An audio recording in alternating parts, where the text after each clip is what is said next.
पोद्दार निवास की हवाओं में पिछले कुछ दिनों से छाया हुआ तनाव जैसे कमरे कमरे की दीवारों से रिश्ता हुआ हर व्यक्ति की सांसों में समा गया था। लेकिन फिर भी सबकी दिलों में एक छोटी सी उम्मीद थी कि शायद ये तूफान अब थम जाएगा। शायद इस परिवार को एक बार फिर वो सहजता मिल जाएगी जिसके लिए ये घर जाना जाता था। लेकिन किस्मत ने मानो इस परिवार से कसम खा ली थी कि शांति इसकी झोली में आने ही ना पाए।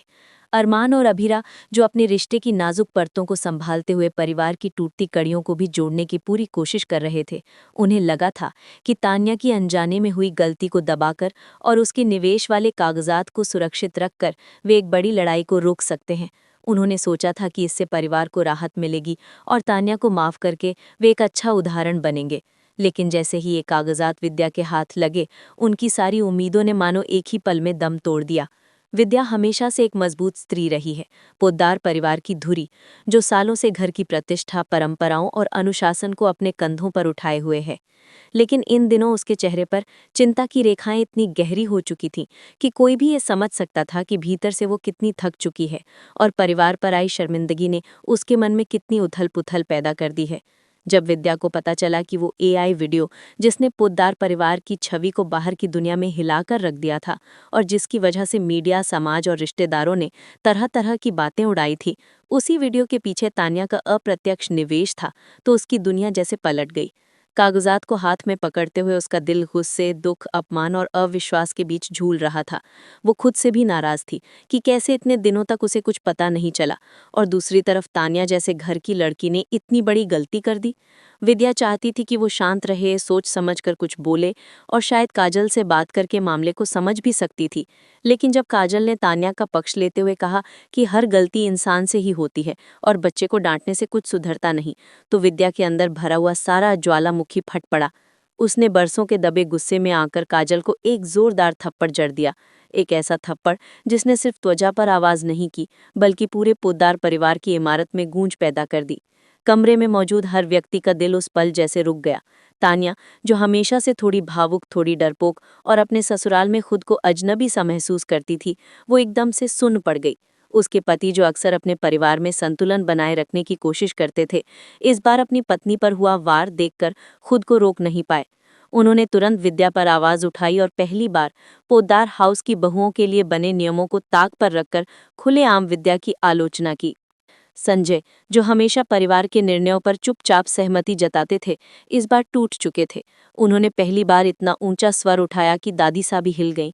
उन्होंने कहा कि तान्या ने चाहे गलती की हो, लेकिन क्या उसे अपमानित करना ही एकमात्र रास्ता था? क्या पोद्दार परिवार में अब इतने कठोर नियम हो गए हैं कि गलती करने वालों को सुधारा नहीं बल्कि अपमानित किया जाता है? उनका कहना था कि काजल, जो हमेशा इस परिवार में रिश्ता जोड़ने का काम करती रही है, उसके साथ ऐसा व्यवहार बिल्कुल अस्वीकार्य है। संजय की आवाज़, जो हमेशा संयमित रहती थी, इस बार कांप रही थी, गुस्से से भी और दर्द से भी। अरमान और अभिरा इस पूरे हंगामे के बीच बीचों बीच फंस गए थे। वे जानते थे कि गलती के असली कागजात उन्होंने छुपाए थे। वे जानते थे कि विद्या का गुस्सा पूरी तरह बेवजह नहीं था, और वे ये भी जानते थे कि काजल का थप्पड़ खाना बिल्कुल गलत हुआ। लेकिन किस पक्ष में खाए हूँ? माँ और परिवार की तरफ, या सच और इंसाफ की तरफ? अभिरा अपने आप को बेहद दोषी महसूस कर रही थी। उसे लग रहा था कि अगर वो और अरमान पहले ही सच सबके सामने रख देते, तो कम से कम आज ये दिन देखने को नहीं मिलता। उसने तान्या की तरफ बढ़कर उसे संभालने की कोशिश की, लेकिन तान्या खुद को किसी के भी शब्दों में ढूंढ नहीं पा रही थी। उसे लग रहा था कि वो इस घर की वजह नहीं, बल्कि इस घर की शर्मिंदगी की वजह बन गई है। इस बीच दादी सा की नजरें कमरे में घूम रही थी। उनकी आंखों में पहली बार डर था कि कहीं ये परिवार सच में टूट न जाए। दादी सा ने कोशिश की कि माहौल शांत हो जाए, लेकिन बात इतनी बढ़ चुकी थी कि कोई भी सुनने को तैयार नहीं था। संजय और काजल के पति ने साफ शब्दों में कह दिया कि अब वे इस घर में नहीं रहेंगे। काजल ने रोते हुए कहा कि वो इस घर को कभी छोड़ना नहीं चाहती थी, लेकिन आज जो अपमान हुआ वो उसे अपने दिल से नहीं निकाल पाएगी। उन्होंने कहा कि इज्जत इंसान की सबसे बड़ी पूंजी होती है, और आज वो मुझसे छीन ली गई है। तान्या भी रोते रोते बोली कि ये घर उसकी उम्मीदों का घर था, लेकिन उसकी गलती इतनी बड़ी थी कि अब उसे इस घर में सांस लेने तक का हक नहीं है। जब संजय और काजल ने घर छोड़ने का ऐलान किया, तो विद्या खुद टूट गई। उन्होंने पहली बार महसूस किया कि उनके एक क्षण के गुस्से ने पूरे परिवार को उखाड़ कर रख दिया है। मनोज, जो हमेशा विद्या के साथ खड़े रहते थे, इस बार कुछ नहीं बोले। उनकी चुप्पी ही विद्या के दिल पर सबसे भारी चोट थी। अरमान ने अपने पिता की आंखों में पहली बार निराशा देखी और उसे महसूस हुआ कि परिवार का असली टूटना यही है, जब बड़े अपनी उम्मीदें खो देते हैं। सामान बांधे जा रहे थे। तानिया के ससुर जिस तरह से कपड़े उठा रहे थे, ऐसा लग रहा था जैसे वो अपने साथ सिर्फ कपड़े नहीं बल्कि सालों की यादें और रिश्तों की धूल भी उठाकर ले जा रहे हों। काजल उस घर के हर कोने को आखिरी बार देख रही थी।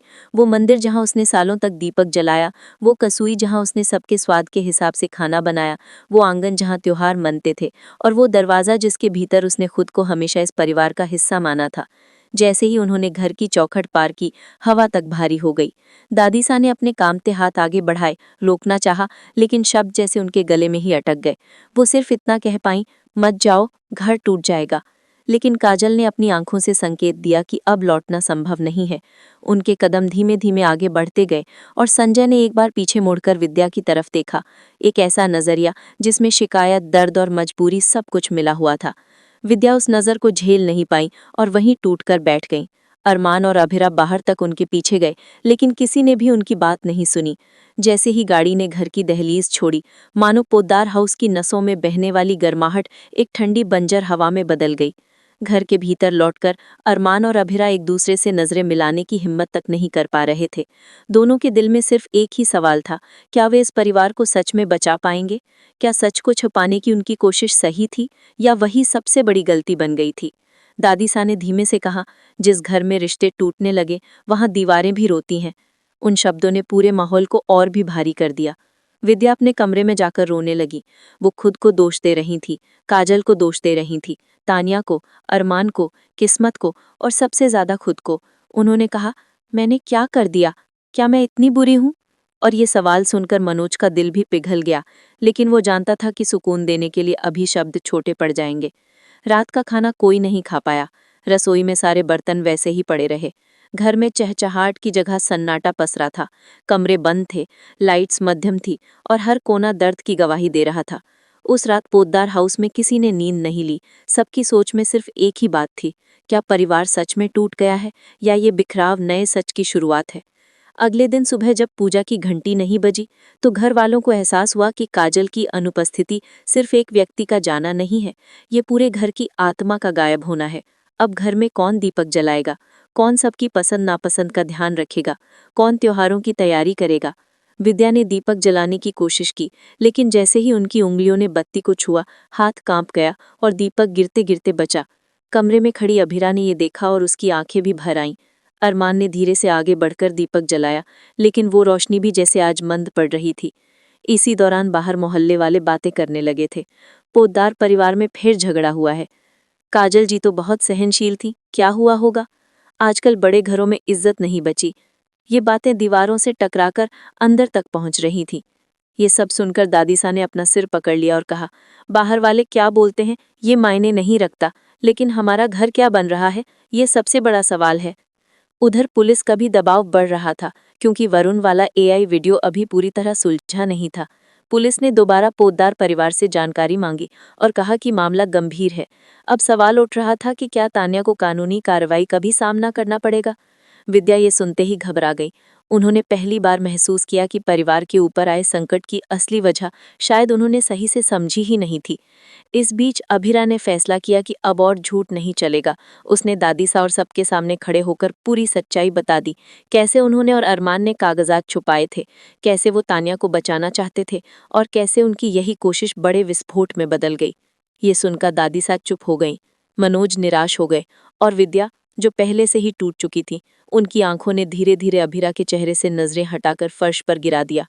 ये दृश्य इतना भारी था कि अभिरा की सांसें रुक गईं।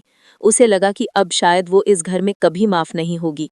अरमान ने उसकी तरफ कदम बढ़ाए, लेकिन विद्या का एक वाक्य कमरे में गूंजा, हम झूठ के सहारे घर नहीं चला सकते।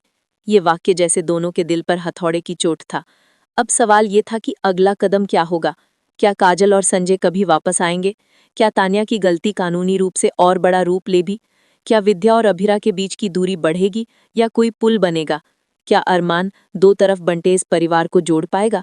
और सबसे बड़ा सवाल, क्या ये बिखराव तोदार परिवार को मजबूत करेगा या हमेशा के लिए टुकड़ों में बांट देगा? घर की दीवारें जिनके बीच कभी हंसी और शोर गूंजता था, अब खामोशी की ऐसी चादर ओढ़ चुकी थीं कि हर किसी को ये डर था कि कहीं अगला तूफान इस घर को पूरी तरह न उखाड़ फेंके।